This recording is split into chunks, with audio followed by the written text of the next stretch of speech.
jemput Yang Berhormat Timbalan Menteri untuk menjawab. 25 minit.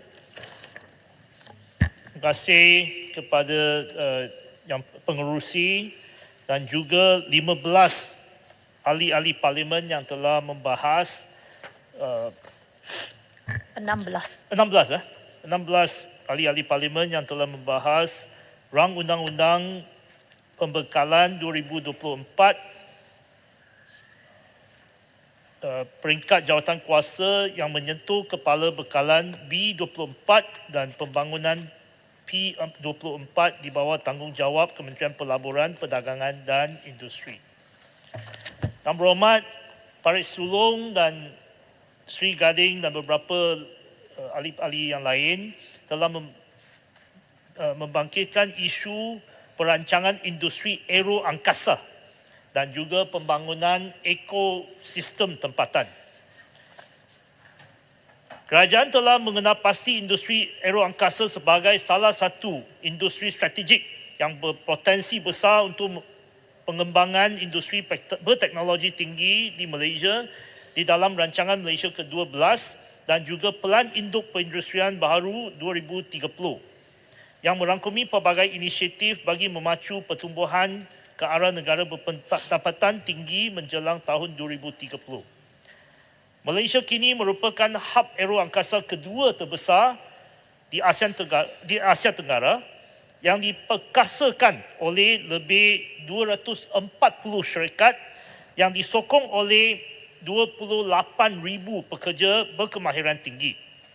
Berdasarkan kepada prestasi semasa industri dan disokong oleh kejayaan memperolehi kontrak-kontrak baharu bernilai 5.7 bilion serta pelaksanaan projek-projek MRO bernilai 600 juta ringgit adalah diunjur pendapatan industri aero angkasa Malaysia pada tahun 2023 akan melepasi nilai 18 bilion ringgit.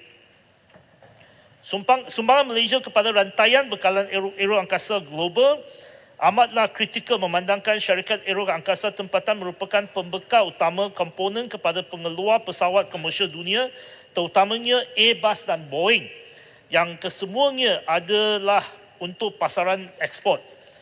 Baru-baru ni Kementerian MITI bersama dengan agensi di bawah seliaan MITI iaitu NAICO menganjurkan satu supply chain conference atau mesyuarat rantaian pembekalan bersama dengan Boeing.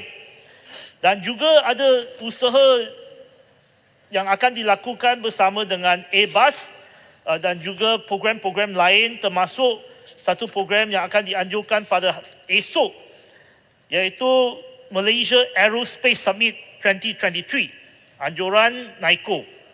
Semua usaha ni adalah untuk membangunkan rantaian pembekalan ataupun supply chain yang merangkumi pengusaha-pengusaha tempatan supaya pengusaha-pengusaha tempatan termasuk PMKS dimasukkan sebagai sebahagian rantaian pembekalan. Dan ini Malaysia dapat manfaat kerana adanya perkembangan aero angkasa yang baru-baru ni lebih banyak kapal terbang diperlukan selepas COVID dan juga faktor-faktor geopolitik di mana syarikat-syarikat antarabangsa menubuhkan hub Asia di luar daripada negara China. Yang Berhormat Parit Sulong dan Kuala Terengganu dan beberapa lagi ahli parlimen membangkitkan isu e-dagang. Kerajaan menyediakan objektif program e-dagang ini adalah untuk membantu syarikat-syarikat PMKS dalam menggalakkan aktiviti ekspor dengan mempromosikan produk ke pasaran global menerusi penyenaraian di platform e-dagang antarabangsa. Program e-trade atau e-dagang telah dilaksanakan oleh Matrade di bawah rancangan Malaysia ke-11 dan juga seterusnya. Dan program ini telah memanfaatkan sebanyak 3,358 syarikat PMKS dan menjana 376.3 juta ringgit dalam jualan ekspor. Manakala peratusan penyertaan PMKS dari golongan wanita adalah sebanyak 1,303 syarikat iaitu 39%.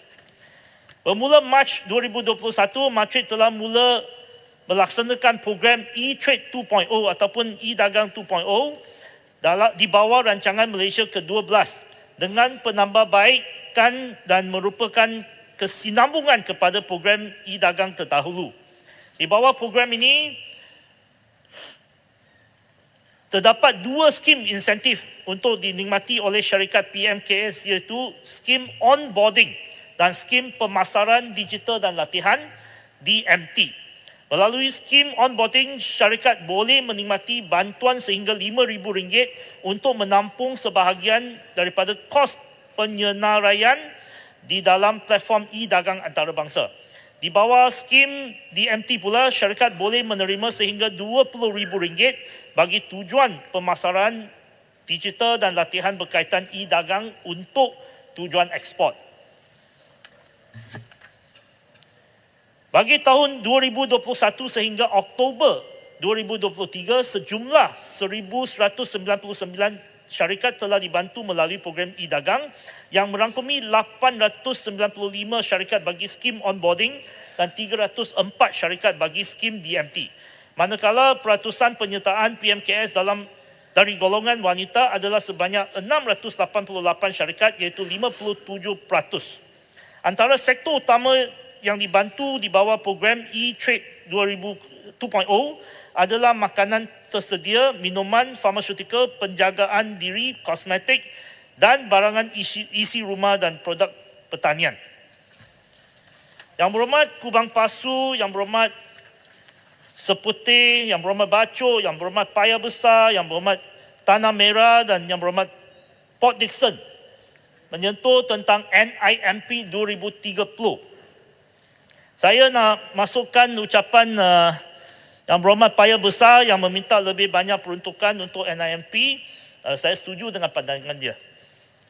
Berbanding dengan Pelan Induk Perindustrian IMP sebelum ini, NIMP 2030 mengambil pendekatan berbeza iaitu berdasarkan misi ataupun mission-based approach.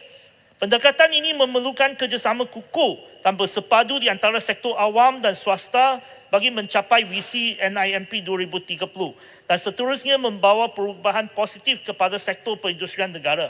Dan kita tegaskan pendekatan whole of government approach bahawa bukan saja MITI yang bertanggungjawab tetapi semua kementerian perlu mengambil perhatian dan juga membantu menjayakan NIMP. Bagi mencapai visi dan maklumat NIMP 2030 melalui mission-based approach, NIMP 2030 menetapkan 4 misi utama, 21 strategi dan 62 pelan tindakan dan 9 projek berasas misi atau mission-based approach, mission-based projects sebagai projek pemangkin. MBP merupakan projek-projek sedia ada sektor swasta yang akan memacu pembangunan sektor pembuatan selaras dengan hala tuju NIMP 2030. 4 misi NIMP adalah seperti berikut. Misi 1, memajukan complexity economy. Ia bertujuan untuk menggalakkan industri untuk lebih berinovasi dan menghasilkan lebih banyak produk segmen yang lebih bernilai tambah tinggi dan kompleks. Sebagai contoh, di dalam semiconductor, Malaysia sangat tertumpu pada assembly and testing. Walaupun kita telah berjaya dalam kedua-dua aktiviti tersebut, tetapi kedua-dua kegiatan ini hanya mewakili 10% daripada nilai sektor ini. Malaysia perlu beralih ke aktiviti bernilai tinggi, contohnya reka bentuk IC dan fabrication, yang masing-masing menyumbangkan kepada 90% daripada nilai tersebut. Misi kedua, meningkatkan teknologi untuk membina negara berdigital. Tech Hub for a Digital Vibrant Nation. Ia bertujuan untuk meningkatkan produktiviti melalui proses otomasi dan pendigitalan dan mewujudkan peluang-peluang baru bagi pertumbuhan ekonomi melalui kemajuan teknologi dan transformasi digital. Misi ketiga, usaha ke arah net zero, merupakan satu komitmen untuk menangani perubahan iklim dengan menuju pelepasan karbon sifar bersih menjelang 2050. Misi keempat, menjamin security ekonomi dan keterangkuman. Bertujuan untuk mengukuhkan daya tahan rantaian bekalan dan mewujudkan persekitaran yang meningkatkan daya keusahawan, membantu perusahaan kecil dan sederhana serta menggalakkan aktiviti ekonomi secara saksama. Misi NIMP 2030 disokong oleh 4 pemacu perubahan enabler yang merupakan faktor penting bagi merealisasikan misi-misi tersebut. Pemacu perubahan NIMP 2030 adalah seperti berikut. Pertama, menggerakkan ekosistem pembiayaran. Kedua, memacu pembangunan dan daya terikat bakat. Ketiga, mewujudkan pengalaman terbaik best in class investor journey bagi pelabur dan memudahcarakan perniagaan. Dan keempat, memperkenalkan rangka kerja tadbir urus seru negara or whole of government approach. Ada ahli-ahli parlimen yang membangkit isu tentang bakat. Isu bakat dan juga isu adakah kita ada pekerja-pekerja yang diperlukan oleh industri. Saya telah berikan keterangan di sini bahawa dalam bahasa Inggeris dengan izin, we have no talent problem. We only have a pay problem. Ramai jurutera di Malaysia selepas mereka bekerja beberapa tahun di kilang-kilang di Malaysia, berhijrah ke negara lain, terutamanya di Singapura, kerana isu gaji. Dan bukan kerana mereka tidak ada keupayaan ataupun tidak ada bakat. Kita sebagai satu negara ada ramai bakat. Tetapi kita perlu ada idea yang baru supaya menangani isu jurutera yang tidak bersedia untuk berkhidmat di negara kita kerana gaji yang terlalu rendah. Sama dengan ini ialah peringkat technician, peringkat operator.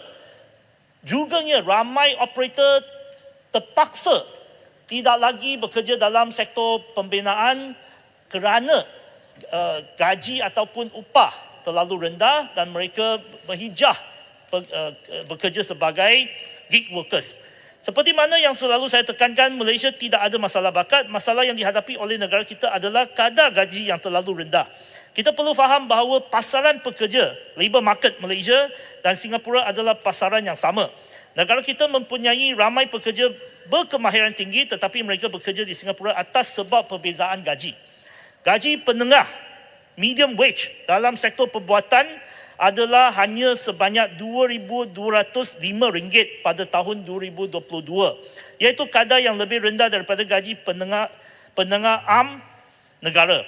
NIMP 2030 menyasarkan peningkatan gaji penengah medium wage bagi sektor pembuatan kepada RM4,510 menjelang tahun 2030.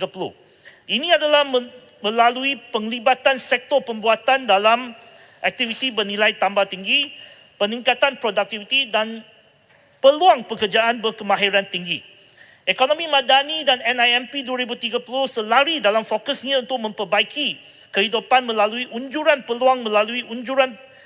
peluangan lebih tinggi kepada rakyat daripada peluangan ekonomi negara. Ini termasuk pekerjaan dengan gaji yang bermakna dan perkongsian kekayaan untuk membina masyarakat lebih saksama dan sejahtera. Penciptaan peluang pekerja melalui pembangunan tenaga kerja berkepakaran tinggi penting untuk menaikkan dan mengembangkan masyarakat kelas pertengahan, middle class. Aliran mega global seperti peningkatan penggunaan teknologi, perubahan iklim dan amalan kemampanan serta globalisasi rantaian nilai memerlukan transformasi kemahiran di dalam industri. Dan saya rasa ini adalah pentinglah untuk kita faham bahawa masalah pokok ni bukan masalah negara kita tidak ada bakat, tetapi masalah kita berkenaan dengan persepsi majikan-majikan dan juga rangkaian industri kita yang terlalu bergantung terhadap pekerja asing tanpa berkemahiran. Di bawah inisiatif MITI, program pembangunan bakat tempatan bagi menyokong ekosistem E&E, Academy in Factory dan Train and Place di bawah MPC telah direncanakan di bawah bajet 2024 bagi melatih rakyat tempatan di dalam sektor E&E yang memfokuskan kepada 3 bidang utama iaitu otomasi, semiconductor dan electronics manufacturing services, EMS dengan izin. Yang mana sekurang-kurangnya 20,000 orang tenaga kerja akan dilatih menjelang 2025 dan pada tahun ini 2023 dijangkakan seramai 500 orang jurutera dan 500 juruteknik akan dilatih di bawah program ini. Di bawah juga NIMP 2030 terdapat dua dana NIMP iaitu NIMP Industrial Development Fund NIDF bertujuan untuk pembangunan keseluruhan sektor pembuatan dan perkhidmatan berkaitan manakala dana kedua adalah NIMP 2030 Core Investment Strategic Funds CORSIF yang merupakan satu model pembiayaan sektor awam dan swasta khusus bagi melaksanakan mission-based projects yang mampu memberi impak tinggi kepada pertumbuhan ekonomi negara. Yang berhormat Seputih sebut tentang sesi libat urus yang telah diadakan untuk PMKS bagi mengikuti hala 7 kemampanan MITI. Menyedari akan kepentingan aspek kemampanan dan amalan ESG dalam ekonomi global, MITI telah menekankan kepentingan ESG sebagai elemen asas dalam rangka kerja dasar pelaburan baru NIP dan Pelan Induk Perindustrian Baharu 2030 NIMP 2030 dan rangka kerja IESG merupakan pelan tindakan di bawah Pelan Induk Perindustrian 2030 untuk melancarkan rangka kerja ESG dan program-program peralihan di bawah misi 3 usaha ke arah net zero. Pelaksanaannya akan meningkatkan kesediaan industri ke arah pematuhan ESG.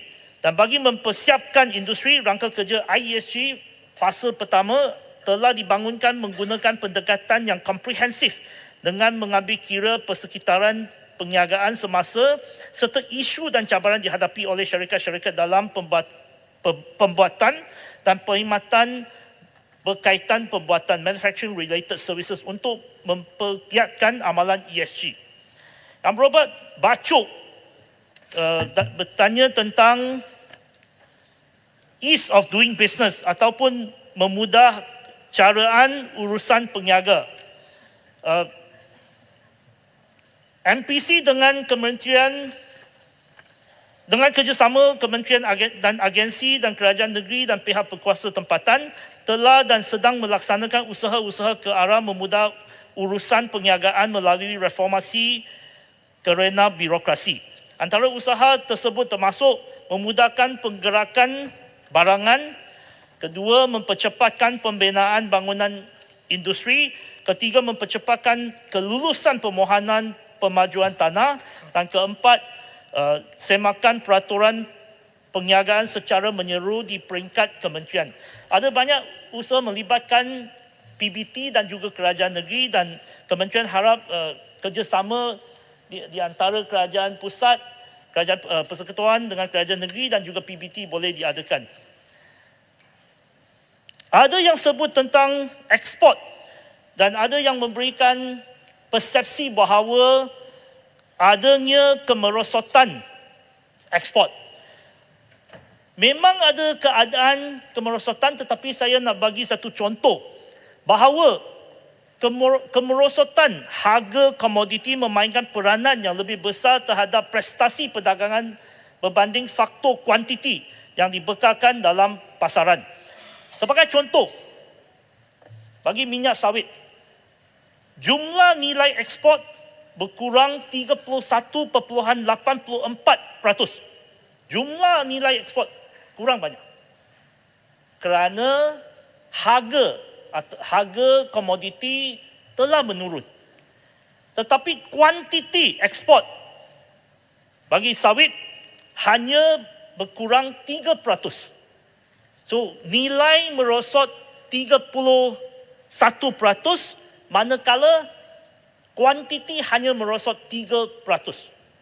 Ini adalah faktor yang saya rasa penting apabila kita menangani data-data yang termasuk data ekspor ni. Jangan kita hanya ambil perhatian terhadap angka tetapi tidak memahami keadaan yang sebenar. Yang Berhormat Bacok sebut tentang pendekatan kementerian untuk syarikat menceburi pasaran ekspor dengan lebih tersusun. Kementerian melalui Matrik mengambil serius soalan pembangunan syarikat pengeksport khususnya PMKS untuk menceburi pasaran ekspor. Pendekatan kerajaan dengan kerajaan G2G amat penting dalam pembangunan industri sektor semikonduktor yang dilihat sebagai industri strategik. Pada tahun lepas, Malaysia dan Amerika Syarikat telah menandatangani Memorandum Kerjasama Daya Tahan Rangkaian Bekalan Semikonduktor, Memorandum of Cooperation on Semiconductor Supply Chain Resilience. Pada 2 minggu lalu, Perdana Menteri Belanda Mark Rutte telah melawat Malaysia dan Vietnam bersama dengan 25 pengusaha perniagaan yang terlibat dalam industri semikonduktor dan teknologi. Hasil daripada pertemuan bersama Yang Amat Berhormat Perdana Menteri Tambun pada 1 hari bulan November 2023, satu dialog G2G berkenaan dengan sektor semikonduktor antara Malaysia dan Netherlands akan diwujudkan. Pendekatan Kementerian MITI melalui Matrik untuk menceburi pasaran ekspor dengan lebih tersusun adalah bagi meningkatkan ekspor ke pasaran di bawah perjanjian perdagangan bebas FTA seperti RCEP dan CPTPP, di mana tarif yang lebih rendah dikenakan terhadap barangan Malaysia seperti minyak sawit, barangan elektronik E&E dan produk otomotif dan lain-lain. Juga kerajaan akan mengadakan perbincangan dengan negara-negara lain yang belum ada FTA, termasuk Eropah dan juga UAE. Peruntukan pembangunan MITI meningkat bagi tahun 2024. Untuk jawab soalan dari Yang Berhormat Kubang Pasu, peruntukan pembangunan Matrik meningkat daripada 28 juta ringgit kepada 41 juta ringgit untuk menampung keperluan 6 program sambungan dan 1 program baharu bagi tahun 2024. Pertambahan peruntukan adalah untuk 4 program sambungan iaitu promosi ekspor MDG. Siapa nak minta lebih banyak MDG, saya setuju dan masukkan dalam ucapan saya. Malaysia Services and Halal Global Program, pembangunan e-dagang, rantas sempadan dan program e-trade 2.0 serta 1 program baharu di bawah iaitu pembangunan sistem geran bersepadu. Peruntukan yang diluluskan ini adalah penting bagi Matrik melaksanakan tanggungjawab sebagai agensi perdagangan negara di samping memberikan peluang penyertaan kepada PMKS.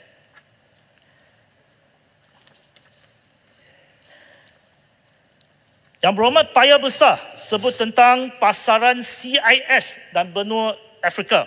Saya setuju dengan cadangan Yang Berhormat dan untuk maklumat ahli Yang Berhormat, benua Afrika adalah merupakan rakan dagang kelima terbesar Malaysia selepas Asia, Amerika Utara, Eropah dan Oceania dan telah menyumbang sebanyak 2.1%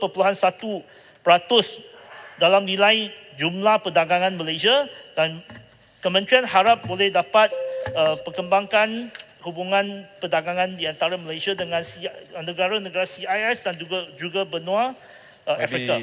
Timbalan Menteri. Ya.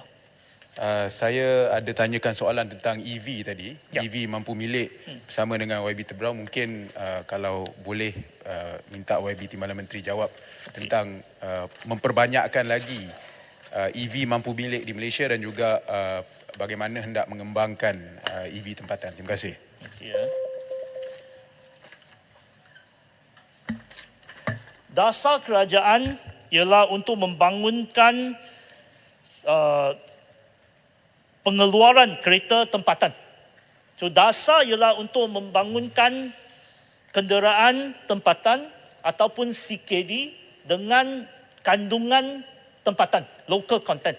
So itu adalah dasar kerajaan, dan kalau sesiapa yang melabur di Malaysia boleh hasilkan apa saja kereta jenama apa saja yang CKD dibina di negara kita, apa harga juga mereka boleh jual tanpa halangan. Tapi yang ada halangan ialah bahawa CBU, complete build up, yang diimport ke dalam negara ini mesti ditetapkan harga melebihi RM100,000. So itu adalah dasar. Dan dasar ini bertujuan untuk membina rangkaian pengeluaran tempatan. Tak kira jenama, tak kira siapa, tetapi rangkaian pembuatan tempatan untuk supaya kita tidak hanya sebagai pengimport. Ini ada impak dan kesan terhadap currency, terhadap pelbagai faktor. Yang penting ialah kita nak wujudkan rangkaian pembuatan tempatan tak kira jenama.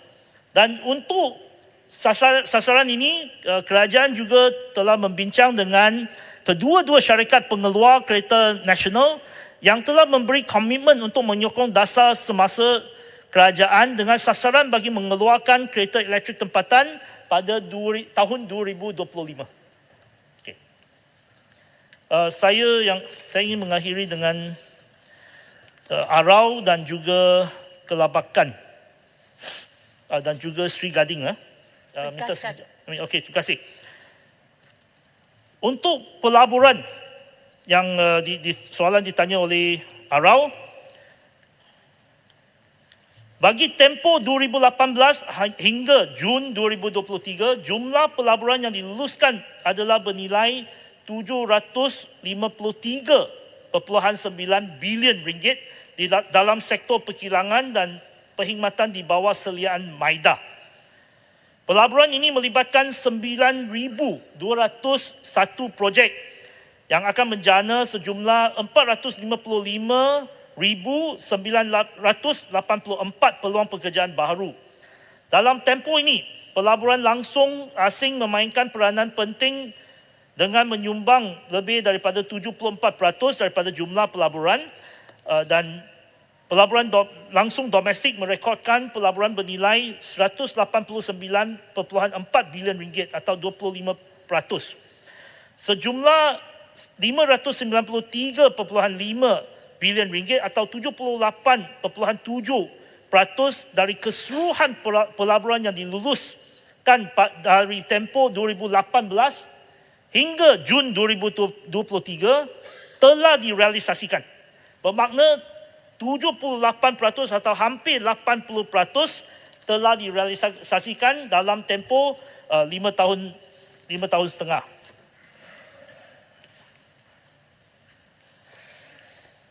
Untuk menjawab soalan Sri Gading dan Selayang berkenaan dengan World Competitiveness Ranking,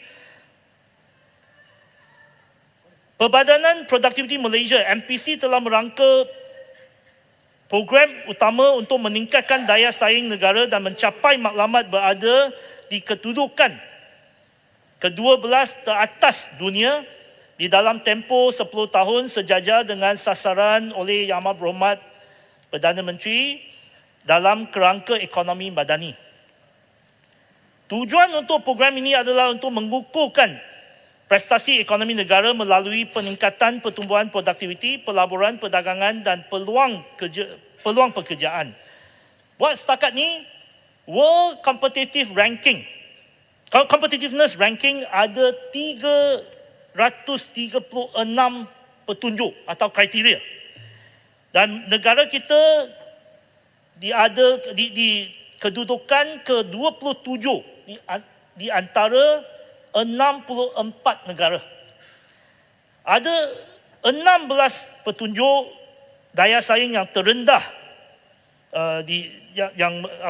Malaysia yang di peringkat terendah, termasuk terimaan pelancongan, kedudukan kita 63. Perbelanjaan kesihatan keseluruhan kedudukan kita 60 di antara 64 negara. Enrollment sekolah menengah kedudukan kita 59. Pelabur asing bebas untuk memperolehi kawalan dalam syarikat domestik kedudukan kita ke-58. Tenaga buruh wanita kedudukan kita ke-55. Pertumbuhan pekerjaan kedudukan kita ke-54. Halangan tarif kedudukan kita ke-54. Pelanggan jalur lebar broadband kedudukan kita ke-54. Menarik dan mengekalkan bakat kedudukan kita ke-52. Kongsi tenaga boleh diperbaharui dalam keperluan tenaga keseluruhan renewable energy kedudukan kita ke-53. Pembantu perubatan kedudukan kita ke-50 dan rasuah dan memberi suapan rasuah kedudukan kita ke-46. Tenaga buruh kedudukan kita ke-43. Pengusahaan kecil dan sederhana kedudukan kita ke-41. Kadar cukai korporat ke atas keuntungan kedudukan kita ke-37 dan ancaman pemindahan perniagaan kedudukan kita ke-33.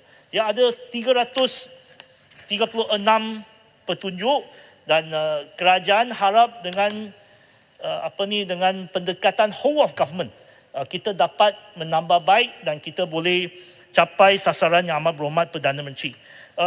Soalan yang terakhir ialah soalan tentang E-Steel Enterprise Sdn Bhd.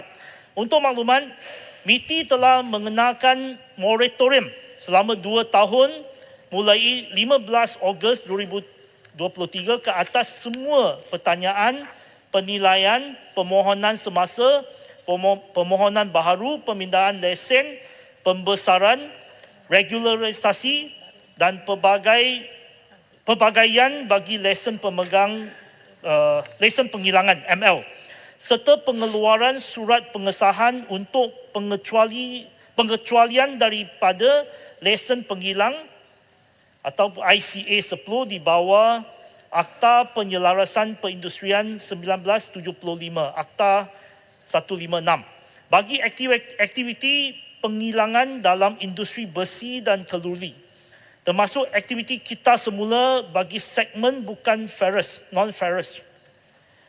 MITI berpandangan bahawa moratorium ini akan membolehkan penelitian semula dibuat untuk menangani cabaran-cabaran yang dihadapi oleh industri besi dan keluli tempatan serta mengemaskini hala tuju industri ini selaras dengan Pelan Induk Perindustrian Baharu 2030, NIMP 2030. Walau bagaimanapun, sekiranya terdapat permohonan lesen penghilangan ML yang menyokong agenda Pelan Induk Perindustrian Baharu 2030, permohonan boleh dipertimbangkan pengecualian daripada moratorium. Ini termasuk projek-projek pengeluaran projek besi dan keluli yang kompleks dengan nilai tambah tinggi serta dilengkapi dengan teknologi rendah karbon dan pengurangan karbon seperti Carbon Capture, Utilization and Storage CCUS yang menyokong misi dan aspirasi NIMP 2030. Sebarang permohonan ML baru juga akan dinilai berdasarkan 12 parameter seperti sasaran yang telah ditetapkan di bawah NIMP 2030. Buat masa ini, perincian lanjut mengenai kriteria penilaian ini sedang dalam proses untuk diperhalusi oleh pihak kerajaan. Dan saya juga ingin maklumkan Dewan ini bahawa walaupun ini bukan terhad kepada E-Steel tetapi ada penghilang-penghilang yang katakan mereka ekspor dan bukan bukan dijual di tempatan, tapi banyak ekspor ni sebenarnya menuju ke negara China. So pada tahun lepas jumlah kapasiti di negara China ialah 1 bilion metric ton. Tetapi yang digunakan hanya 900 metric ton besi dan keluli. Masalah ialah kerana negara China menghadapi over capacity dalam besi dan keluri dan juga ada keadaan di mana sektor pembinaan atau construction sector di negeri China telah mengalami kemelesetan. Yang Berhormat Timbalan Menteri, Sudah sah. lebih 10 minit. Okey, saya akhiri sekarang. Di Asia Tenggara, kapasiti kita pada tahun 2021 ialah 75 juta metrik tan di seluruh Asia Tenggara, tetapi dijangka pada tahun 2026 jumlah kapasiti keruli dan besi di Asia Tenggara adalah 150 juta metrik tan. Ya, berlipat ganda. Dan ini adalah satu masalah yang akan ditangani oleh kerajaan supaya kerajaan Malaysia boleh bincang dengan negara China dan juga dengan negara-negara ASEAN supaya kita mengelakkan keadaan over capacity di seluruh Asia Tenggara. Terima kasih pengerusi. Terima kasih Yang Berhormat